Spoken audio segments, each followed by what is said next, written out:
Okay. All right. Today we're just going to review two concepts. We're taping today, Johannes. Yes. Okay. And today is the 15th of 2011, of April 2011, and this should be reviewed. So I'm going to go fairly quickly, but we got a couple people absent, so I'll slap this up. Anyway. Pardon? Not yet, because I still have two people to take. But I mean, so you're not going to read this girl, I don't think so this time. I'll see everybody's. Okay, first thing we're going to review is basic complex number operations. Mr. Belva, there's a huge glare. Really? Yeah. I'm not really sure what we can do about it. Well, maybe it'll get bigger. It should be fine. Never mind. Okay. Try darker color too. Basic complex number operations. This should seem easier after, because we've already done the trigonometric polar complex numbers. How's that look on the board, Janae? Good. Well, still too dark. It's a glare. It should be fine. Okay. All right. Basic complex number operations. So complex number. You guys remember that? Yes. Made it. On tape. Yeah, that's right. I is the square root of -1, and we proved how it must exist using a polar form of representation where it's actually 190 degrees on a number line, on a one-dimensional number line, but it's a two-dimensional concept. So what we proved before is that if you have an x and a negative x-axis, and you represent places, or a 0 degree, 180 degree axis, you can prove that there must exist a 1, 90 point, which we call I, 1i, 2i, 3i, etc. Down here we have -i. This representation is what we're working on today, though. We're not working on this in polar form. So, a couple things you might need to remember. What is I squared? 1. -1. -1 is what I meant. Obviously. What then is I cubed? 1. Well, let's do it this way. It's I squared times I, correct? Yeah. Oh, so it's -1 square root. Yep, -1 times square root of -1. No, you didn't. Yes, no, I said -1. Negative root 1, so it's -I. Okay? What is I to the 4th going to be? 1. It will be 1, because it's the square root of -1, well, to the 4th power. So that's root -1 squared. Squared is another way to write it. Does that work for everybody? You guys comfortable with that idea? So that's -1 in parentheses squared, which is 1. So that's how I starts behaving when you go up with exponents. It'll start to repeat in a pattern, but that won't be affected on the homework tonight. So I'm going to go back to reviewing what you do with complex numbers. I'll start with examples of addition. Probably just do one example of each, because you guys at this point are seeing this for the second or third time. Addition. If I have 5 plus 3i plus 1 plus I, what do I do when I add these? Shenanigans. Combine like terms. Adding the components.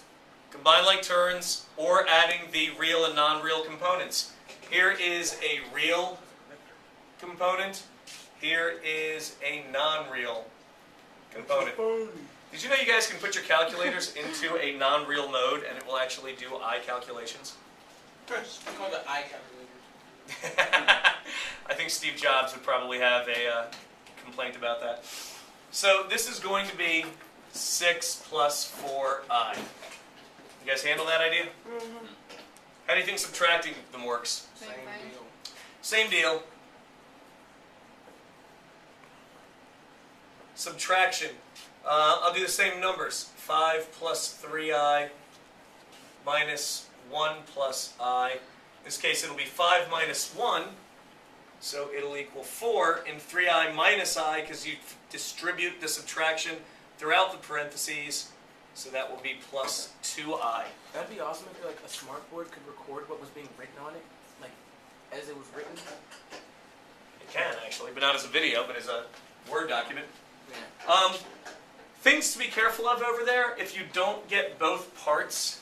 Well, actually, I'll put this as a question to you guys. If you don't get both parts of the number, if you have a number that doesn't have both a real and a non-real component, can you still do anything? Yes. What can you do, Johannes? Like if you have like 5 plus 3I and there's instead of 1 plus I, just I. Yeah, 5 plus Just add the 3I I to the other. plus I. What can you do? 4I? Or Yeah. like 5 plus 4. 5 plus 4I. Yeah, so you can still combine like terms even if you don't have all the terms. That's something that people sometimes get confused about. Multiplication.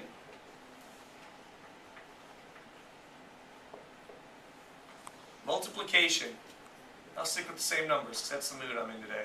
5 plus 3I times 1 plus I. What do I do in this case?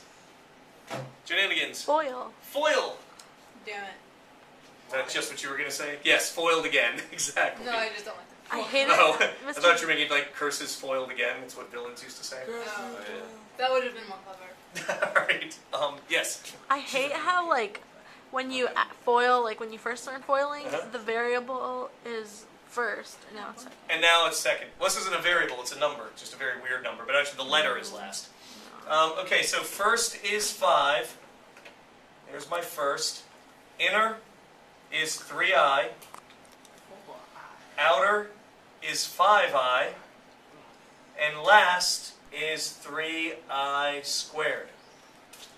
Combining like terms gives me 5 plus 8I plus 3I squared. What's I squared again? -1. -1. So that's 5 plus 8I plus 3 times -1. So the 3 times -1 is -3 plus 5 is 2. So my final answer is 2 plus 8I.